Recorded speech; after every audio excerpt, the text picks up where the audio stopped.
Martha Hayes sat in a darkness so thick and heavy it felt like a physical garment pressing against her skin. The basement of her small, weathered house on the edge of Clear Creek, Montana, was a sanctuary of silence, smelling of damp earth, copper, and the sharp, antiseptic scent of gun oil. She did not need the light. For Martha, light was a distraction that betrayed the position of the unwary. She had spent 40 years of her life learning how to perceive the universe through vibrations, thermal shifts, and the instinctive, heavy intuition of a woman who had once hunted ghosts in the shadows of the Cold War. She sat perfectly still in her high-backed wooden chair, her breathing so shallow and rhythmic that a candle flame placed before her lips would not have flickered. Across from her, on a rough-hewn timber wall, a centipede moved. It was a minuscule, skittering sound, almost entirely imperceptible to any normal human ear, but to Martha, it was as loud as a drumbeat. She tracked its progress by the tiny vibrations in the wood, her mind mapping its path with mathematical precision.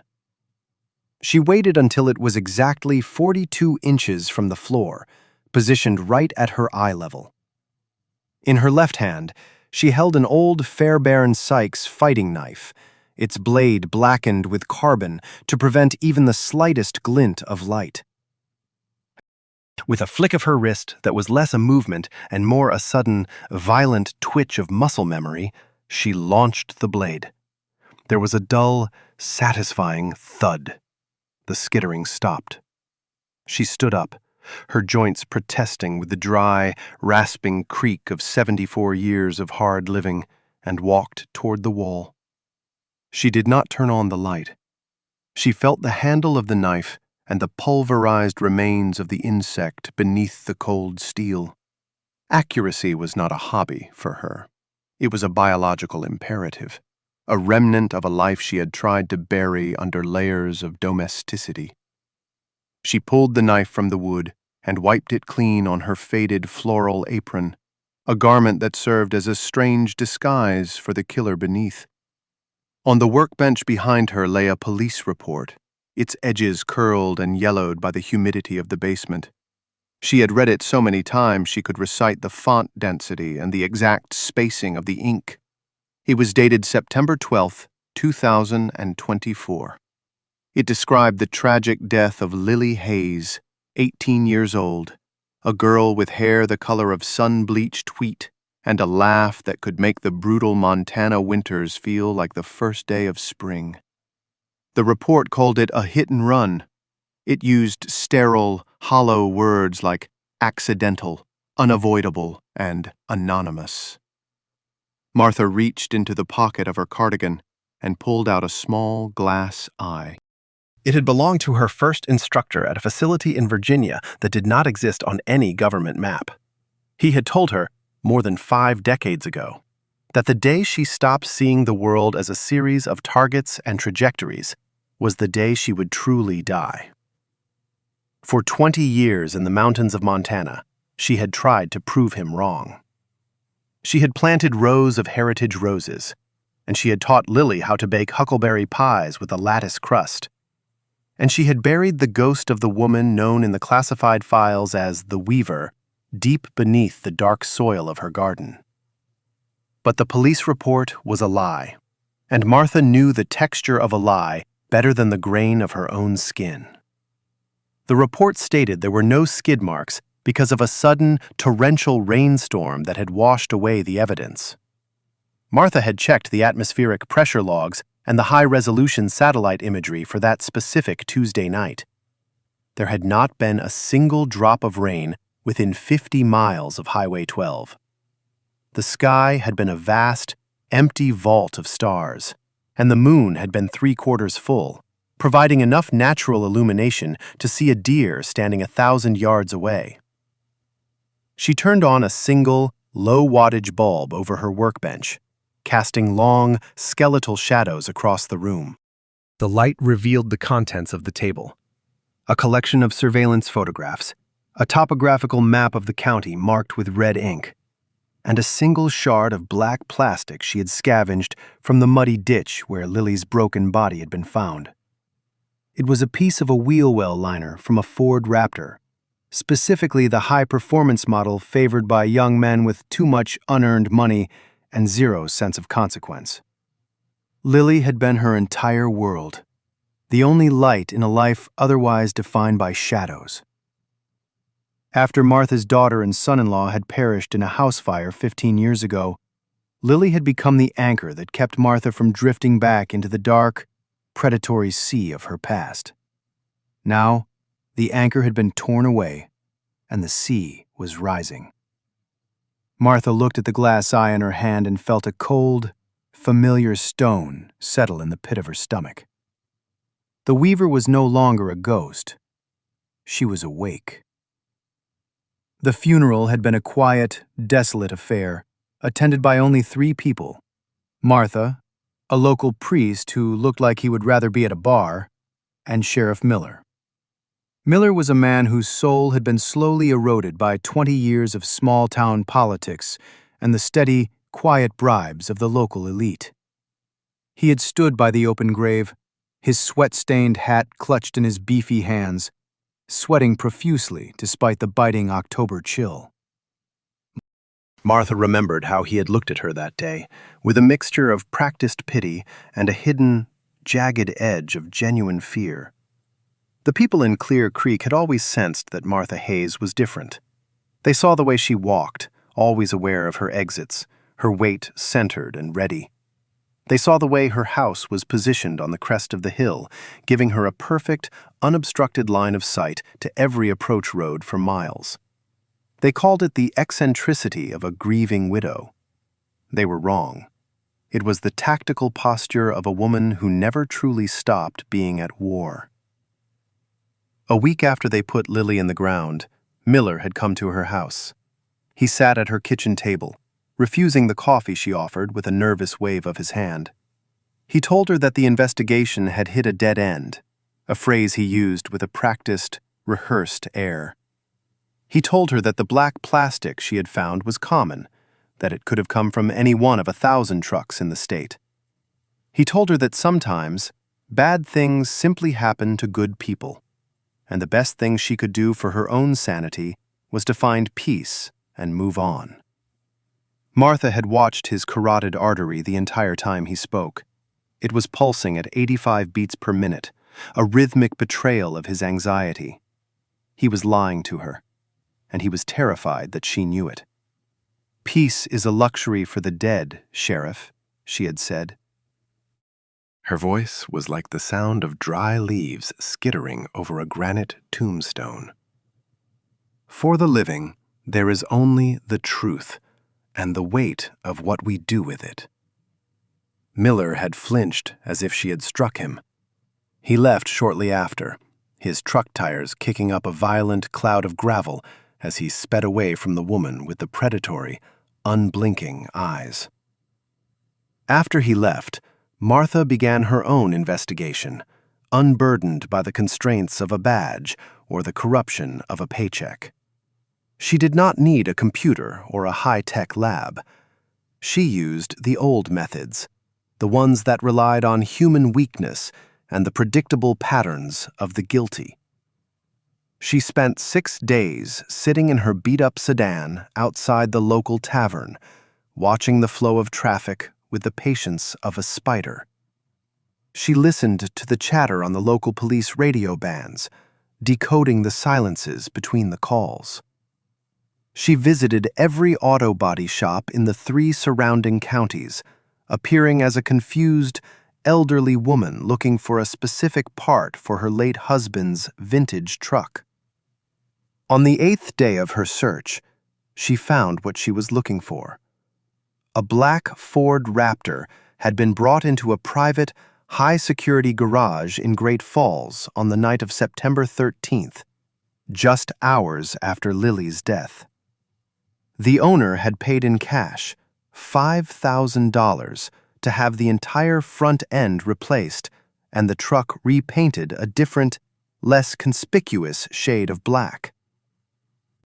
The mechanic, a man with a mounting gambling debt and a shaky hand, had been easy to crack. Martha did not even have to show him the knife.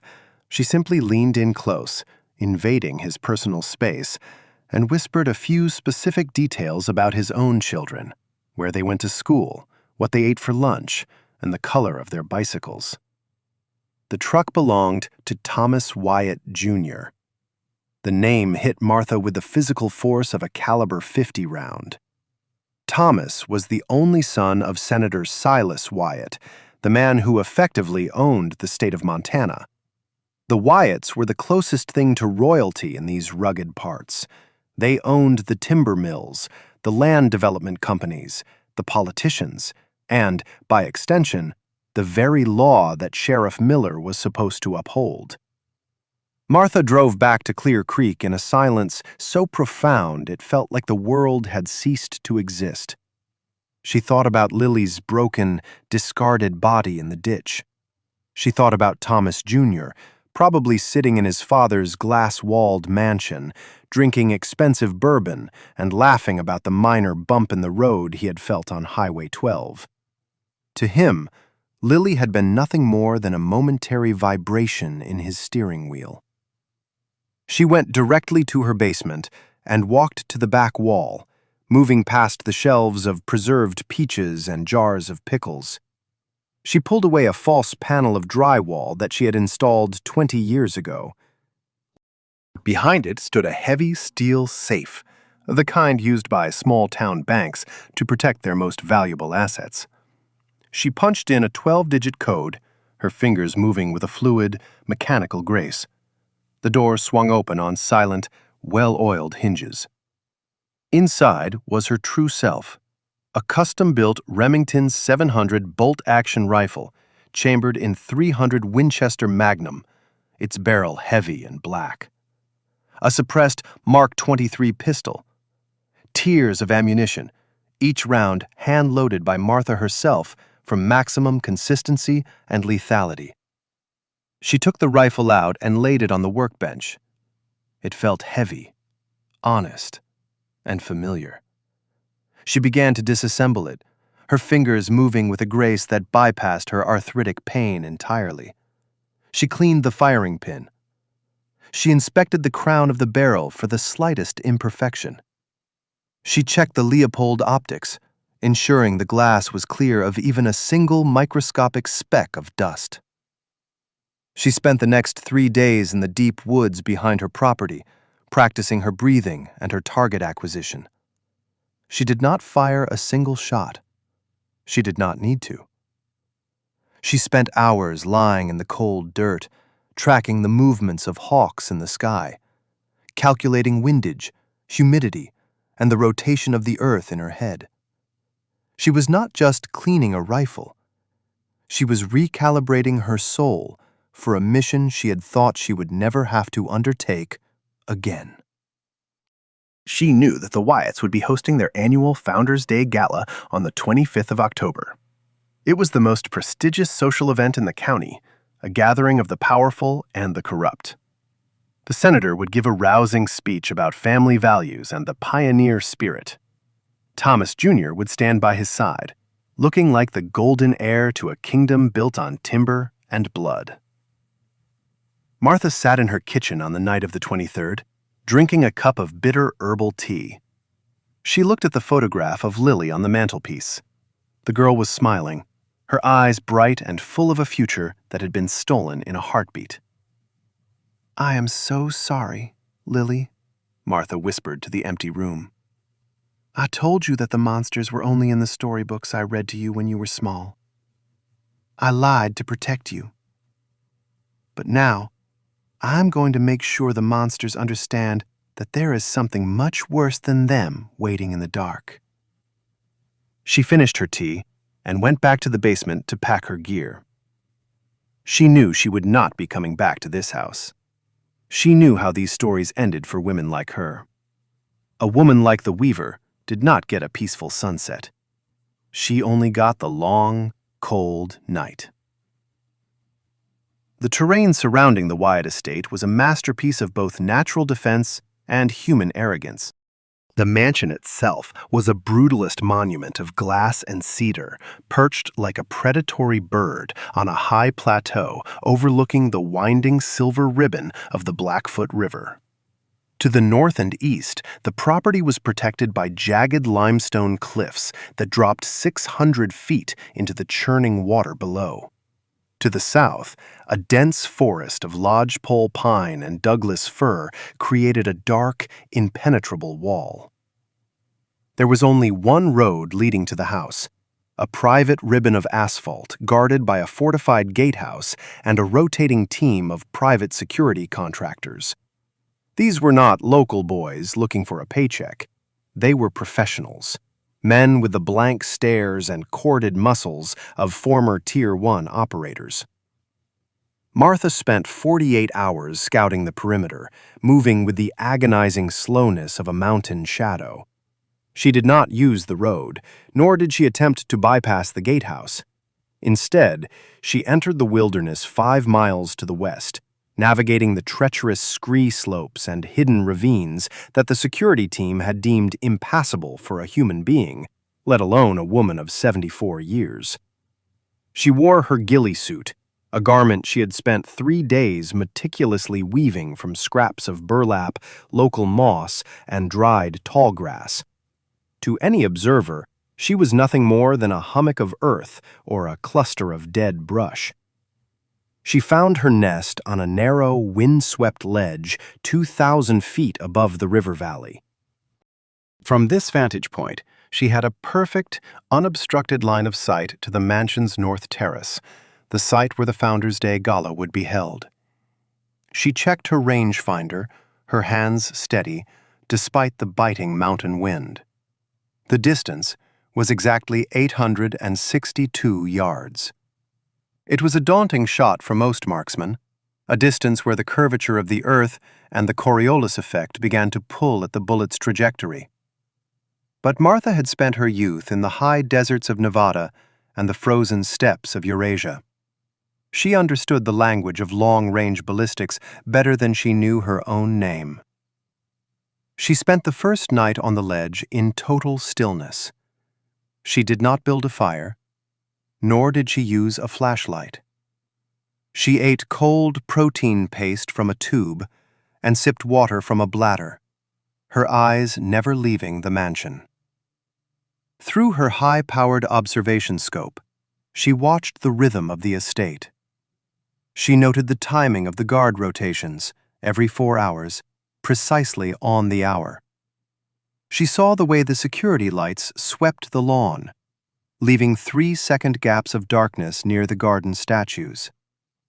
She watched Thomas Wyatt Jr. through a window, seeing him toss a crumpled piece of paper at a maid with a sneer of pure, unadulterated entitlement.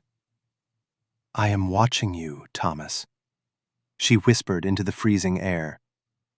"You think you are invisible because your father owns the ground you stand on. But the ground does not care about your father. The ground only cares about the weight of the bodies it eventually takes." On the morning of the 24th of October, Martha began the ritual of preparation. She disassembled her Remington 700 one last time, checking the action and the trigger group for the slightest sign of grit. This rifle was a part of her, an extension of her own nervous system. She had named it the Widowmaker decades ago, a dark joke shared with her late husband. But now the name felt like a prophecy.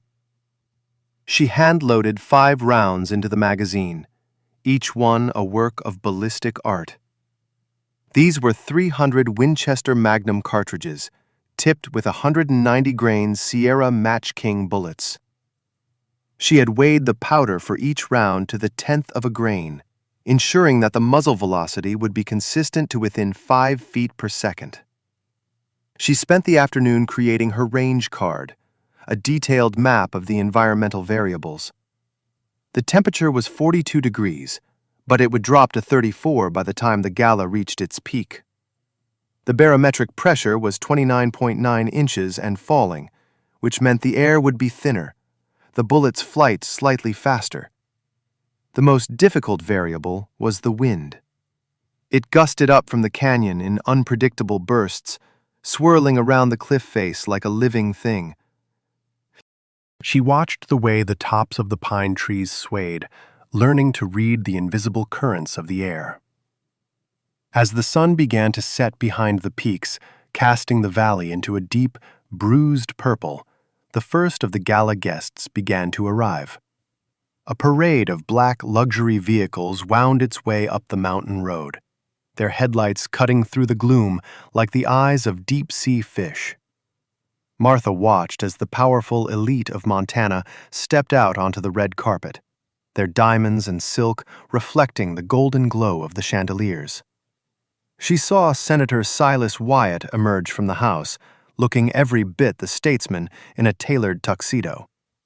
He moved with a practiced, predatory grace, shaking hands and slapping backs, his laughter carried up the cliffside by the wind. A moment later, Thomas joined him. He looked uncomfortable in his formal wear, his eyes darting around as if looking for the next drink or the next thrill. He stood near the balustrade of the terrace, the very spot where Lily had been thrown into the dark just weeks before. Martha felt the old coldness take over. The weaver was no longer a grandmother. She was a biological computer, a system designed for the efficient delivery of kinetic energy to a specific point in space and time. She checked the ocular focus on her scope and felt the stock of the rifle settle into the hollow of her shoulder. She had 16 hours until the moment of truth. She closed her eyes and began to count her heartbeats, slowing them down until they were rhythmic and heavy, the internal ticking of a predator waiting for the world to turn. The 25th of October dawned gray and silent. A light dusting of snow began to fall, and the white flakes disappearing as soon as they touched the heated stones of the Wyatt terrace. Martha did not move. She had become a part of the rock, a gargoyle of vengeance overlooking a kingdom of lies. She knew that by tomorrow, her life would be over, one way or another. But as she watched Thomas Wyatt laugh and drink under the shadow of the mountains, she knew that the price was worth paying. Justice in Montana was a slow, grinding thing, but when it finally arrived, it arrived with the speed of sound and the weight of lead. She adjusted her windage dial by 2 clicks and waited for the night to fall. Martha Hayes returned to her home in the pre-dawn hours, moving through the familiar rooms with the mechanical precision of a clockwork doll. She did not turn on the lamps. The pale, gray light of a Montana morning was beginning to bleed through the curtains, casting long, skeletal shadows across the linoleum floor. Her body was a map of exhaustion. Every muscle ached from the climb and the tension of the long vigil on the ridge, but her mind remained as sharp and cold as a shard of ice.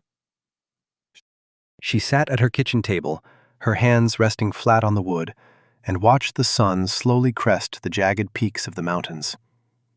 The operation had been a success. Thomas Wyatt, Jr. would spend the rest of his life as a prisoner of his own shattered body, and the senator's political empire would crumble under the weight of the investigation that would inevitably follow the public violence of the gala. Martha had achieved exactly what she set out to do. She had balanced the scales. She had given Lily the only thing she had left to offer: a brutal, definitive justice. The silence of the house was absolute, yet it felt heavy, as if the walls themselves were mourning the woman she had once tried to be. She looked at the empty chair across from her where Lily used to sit, doing her homework and complaining about the local boys. That world was gone now, replaced by the scent of cordite and the memory of the senator's screams. Martha felt no joy, no sense of closure. She felt only a hollow, echoing emptiness. As she prepared to stand up and begin the process of cleaning her equipment for the final time, she noticed a yellow envelope sitting in the center of the table. Her heart gave a strange, jagged thump against her ribs. She lived alone on a remote hill. No one had a key to her house, and her security system was designed to detect even the slightest intrusion. Yet, there it was. A plain, legal-sized envelope with her name written on the front in a handwriting that made her blood turn to slush. It was a neat, looping script with exaggerated serifs on the capital letters. It was Lily's handwriting.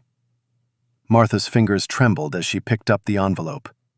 For a brief, delusional second, she wondered if she had finally lost her mind, if the grief and the violence had fractured her reality so completely that she was hallucinating messages from the dead. She tore the paper open, her breathing coming in ragged, shallow gasps. Inside was a single high-quality photograph and a short, handwritten note. The photograph was not of the girl she had buried. It showed Lily, vibrant and very much alive, sitting on a white sand beach beneath the shade of a palm tree. She was wearing a wide-brimmed straw hat and oversized designer sunglasses, a cocktail with a tiny blue umbrella resting on the table beside her. She was smiling at the camera, not the sweet, innocent smile Martha had kept in a frame on the mantelpiece, but a sharper, more predatory expression that Martha recognized from her own reflection in the mirror of the past. Behind her, a turquoise sea stretched endlessly toward a horizon of pure, blinding light. Martha turned the photograph over. Her eyes blurred as she tried to read the words, the looping script dancing across the page like a swarm of insects. "Dear Grandma," the note began. "I am truly sorry I had to do this to you. I know how much you loved me. And I know that this will hurt more than anything else ever could. Но мне нужно было исчезнуть. И мне нужно было, чтобы это выглядело реально. I found out about the senator's offshore accounts while I was working as a junior intern for his development firm. I did not just find them, I emptied them. $3 million, Grandma. Enough to buy a dozen new lives. But I knew that Silas Wyatt would never stop looking for me. He is a man who values his money more than his soul. I knew that if I just ran away, his private security teams would track me down and bury me in a place where no one would ever find me. I needed a distraction, and I needed a body that the world would believe was mine. The room seemed to tilt on its axis. Martha gripped the edge of the table until her knuckles turned white. The note continued with a chilling, clinical detachment. I found a girl in Great Falls who was roughly my height and build, a runaway, a girl who had slipped through the cracks of the world and whom no one would miss. I'm sorry for what happened to her, truly, but it was her life or mine. I arranged the accident on Highway 12. I knew that Thomas would be driving that night, drunk and reckless as always. I made sure she was in the right place at the right time. And I knew that when the police failed to do their job, you would do yours. You were the perfect weapon, Grandma. You always were. And I spent my whole life watching you, seeing the way you moved, the way you looked at the world. And I knew that your rage would be the only thing big enough to cover my tracks and keep the Wyatts busy while I made my exit. By the time you read this, I will be halfway across the world with a new name. A thank you for finishing the job for me. I always knew I could count on the Weaver. Love, Lily. The letter slipped from Martha's fingers and drifted to the floor, landing beside the muddy boots she had not yet removed. The silence of the house was no longer mourning, it was mocking her. Every sacrifice she had made, every ghost she had invited back into her life, and every drop of blood she had spilled on that ridge was based on a masterpiece of manipulation. She had been the instrument of a girl who had looked at her grandmother and see nothing but a lethal tool to be sharpened and aimed. Lily had not just learned how to bake pies or garden. She had spent 18 years studying the psychology of a killer, learning how to pull the strings of the one person who would do anything to protect her. The girl in the ditch, the girl Martha had wept over, the girl whose broken body she had visualized every time she squeezed the trigger, was a nameless stranger, a sacrificial lamb slaughtered to provide an exit strategy for a thief. Martha felt a laugh bubble up in her chest, a dry, hacking sound that turned into a low, guttural sob. She looked at her hands, the hands of a woman who had spent 50 years trying to outrun her own nature, only to find that she had passed the infection of violence down to the next generation.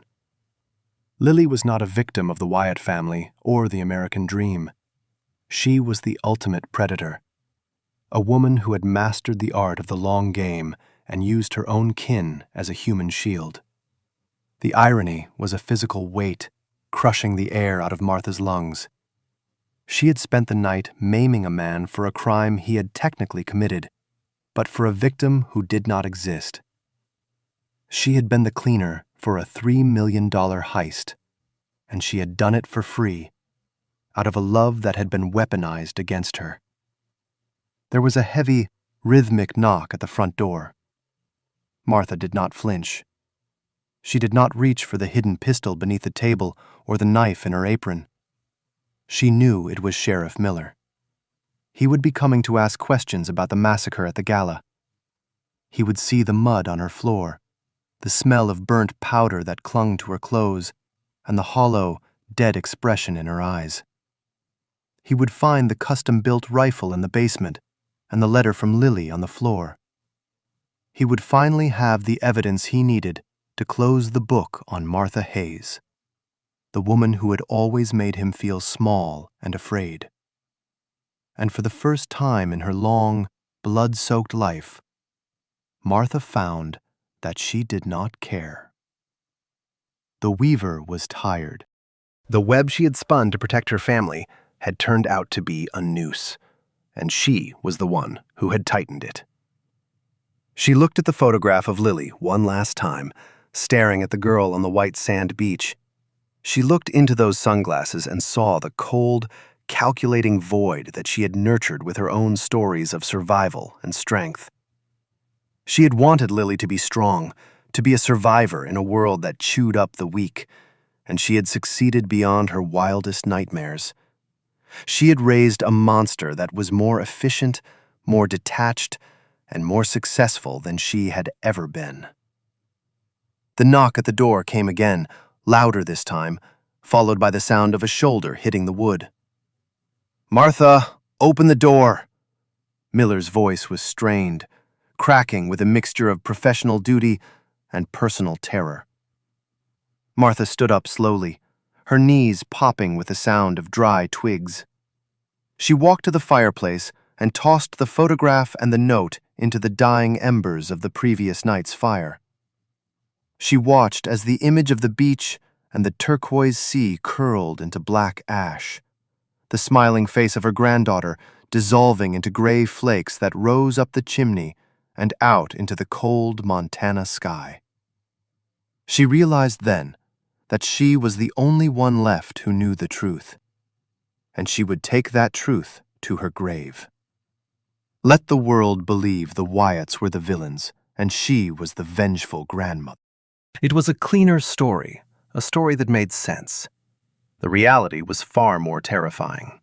That innocence was just another camouflage, and that the people we love are often the ones who know exactly where to twist the knife. As the front door splintered and the heavy boots of the police echoed in the hallway, Martha Hayes sat back down in her chair and closed her eyes, finally finding the peace that Sheriff Miller had promised her. A peace built on the ruins of everything she had ever believed in.